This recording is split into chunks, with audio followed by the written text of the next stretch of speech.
रूसी राष्ट्रपति Vladimir Putin ने पीपल्स रिपब्लिक ऑफ डोनेट्स्क और लुहांस्क की स्वतंत्रता को मान्यता देने और वहां पर सेना भेजने के रूस के फैसले की दुनिया भर में अब निंदा की जा रही है। नेटो प्रमुख ने इसे अंतर्राष्ट्रीय समझौतों का उल्लंघन बताया है, तो वहीं ब्रिटेन, अमेरिका और फ्रांस ने इस कदम को यूक्रेन की क्षेत्रीय अखंडता पर एक स्पष्ट हमला भी बताया है। अमेरिका ने भी रूसी मान्यता प्राप्त दोनों ही क्षेत्रों पर प्रतिबंध लगा दिए हैं। इस मसले पर संयुक्त राष्ट्र सुरक्षा परिषद की एक आपात बैठक बुलाई गई, जिसमें यूक्रेन ने कहा कि उसकी सीमाएं पहले जैसी थी वैसी ही रहेंगी। साथ ही यूक्रेन ने रूसी सैनिकों की वापसी की भी मांग की है। बैठक में रूस ने कहा कि वो राजनयिक समाधान के लिए तैयार है, लेकिन वो डोनबास क्षेत्र में खून खराबे की अनुमति नहीं देगा। सीधा चलते हैं मारूफ रजा के पास, जो कि हमारे साथ फोन लाइन पर मौजूद है। मारूफ, सबसे पहले तो आपसे ताजा स्थिति के बारे में समझना चाहेंगे। रूस के इस बड़े कदम के बाद ये पूरा का पूरा मामला और कितना गंभीर हो गया है? क्या मान लेना चाहिए कि अब युद्ध कभी भी हो सकता है? देखिए, युद्ध तो एक हिसाब से पहले ही शुरू हो चुका था। वहां पर 2014 से यूक्रेन का एक छोटा सा हिस्सा था जिसका नाम है क्रीमिया, जहां पे रूस ने इसी तरह उस इलाके को कब्जा कर लिया था। और एक हिसाब से यूक्रेन की सरकार इसके बारे में ऐलान करती आई है, लेकिन दुनिया कुछ नहीं कर पाई। और अब जो डोनबास का इलाका है, जो यूक्रेन का इलाका है, जो कैस्पियन सी और रशिया के साथ जुड़ा हुआ है,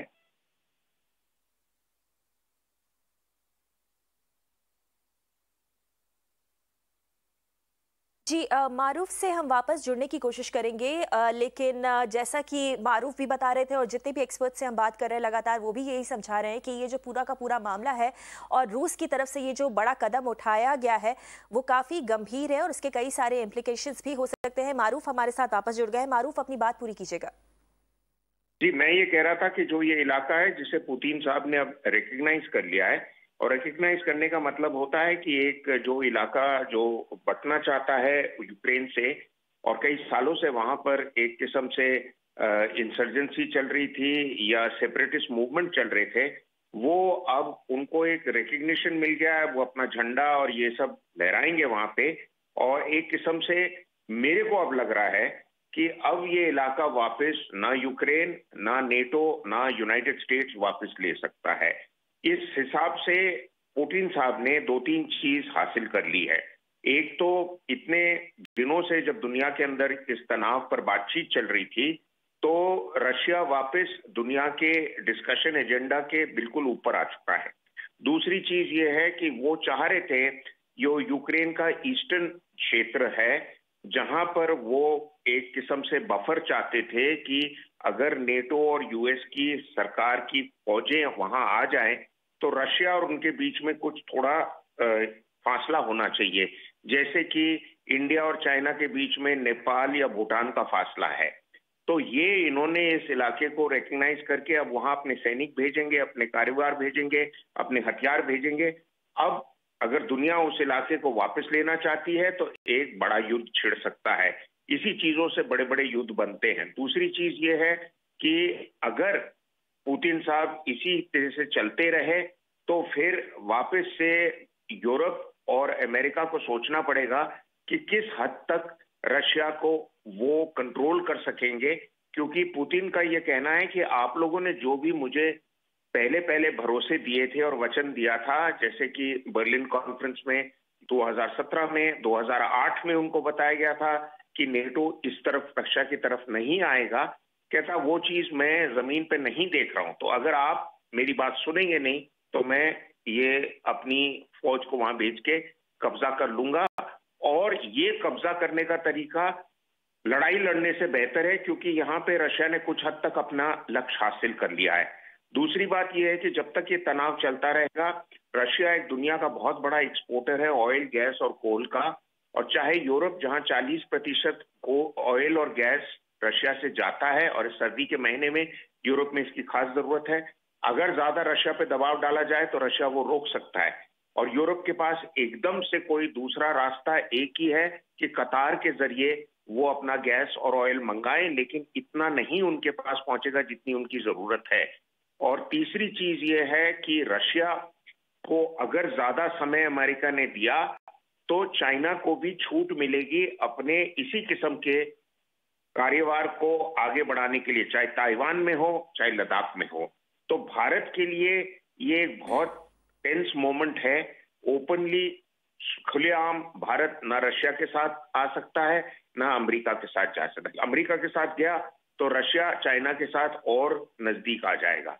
अगर रशिया के साथ भारत ने भरोसा दिलाया दुनिया को कि रशिया पे आप थोड़ा और समय दो, बातचीत करो, डिप्लोमेसी करो, तो फिर अमेरिका भारत से नाराज हो जाएगा। तो इसलिए भारत अभी बहुत किस्म से सोच के चल रहा है। लेकिन दुनिया के लिए सबसे बड़ी बात यह है कि रशिया अब वापस अमेरिका के साथ उसी टेबल पर बात करेगा बैठ के जहां चाइना भी बैठ के बात करता है। और अमेरिकी सरकारों को यह सोचना कि खाली चाइना के साथ वो अपना बातचीत जारी रखेंगे और पावर इक्वेशन एस्टेब्लिश करेंगे, ये अब सही नहीं है। अब मल्टीपोलर वर्ल्ड हो गया है जिसमें अमेरिका, चाइना और रशिया तीन बड़े बड़े पावरफुल देश हैं। अब कौन किस किस्म का खेल खेलता है ये हमें देख के आगे पता करना पड़ेगा। लेकिन अभी ये बहुत एक बड़ा चेंज आया है। इसको देखते हुए पता नहीं पुतिन साहब और बाइडेन साहब की मीटिंग अब होगी, जिसके बारे में कल बात हो रही थी कि उसकी संभावना थी, लेकिन अब शायद अमेरिका वो रोक देगा। जी, साथ ही साथ मारूफ, ये तो बात हुई रशिया की, मगर इसके साथ ही यूक्रेन की अब इमीडिएट स्ट्रैटेजी क्या होगी, इस पर भी सभी की नजर रहेगी। लगातार हम देखा है कि जब से ये तनाव बढ़ा है तब से यूक्रेन को पूरी तरीके से जाहिर सी बात है कि पश्चिमी देशों, खासकर यूएस और यूरोप का पूरी तरीके से समर्थन मिल रहा था, मगर ये समर्थन कहीं ना कहीं एक वर्बल सपोर्ट तक ही सीमित था। अब जब रूसी सैनिक उनके इलाकों में घुस आए हैं और पूरी तैयारी कर चुके हैं आगे बढ़ने की, तब क्या यूक्रेन के पास इतना सैन्य बल मौजूद है, इतना पुख्ता है कि वो रूस को जवाब दे सके? देखिए, यूक्रेन का जो सैन्य बल है वो तो रूस के मुकाबले है ही नहीं।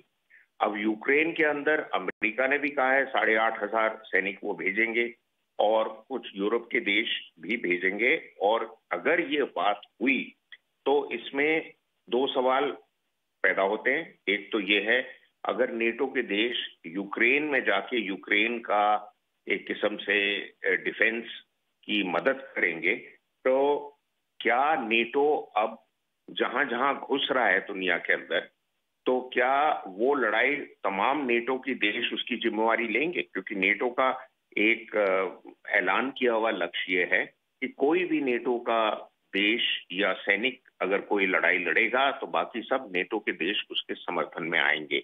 ये फिर लड़ाई फैलाने वाली बात है।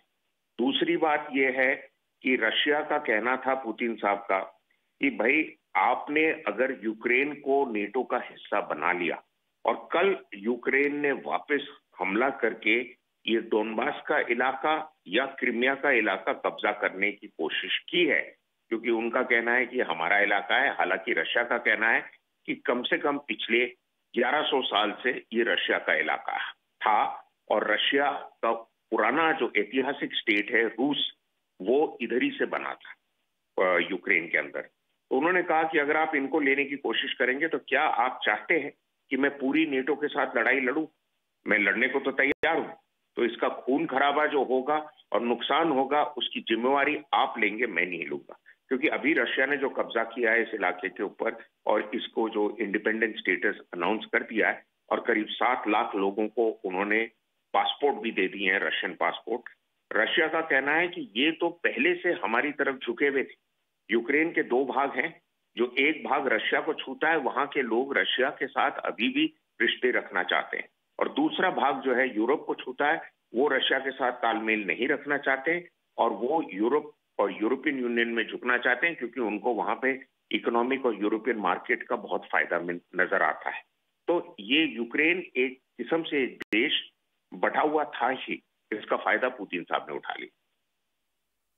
जी, मारूफ रजा, शुक्रिया इस पूरी जानकारी के लिए, इस पूरी बातचीत के लिए।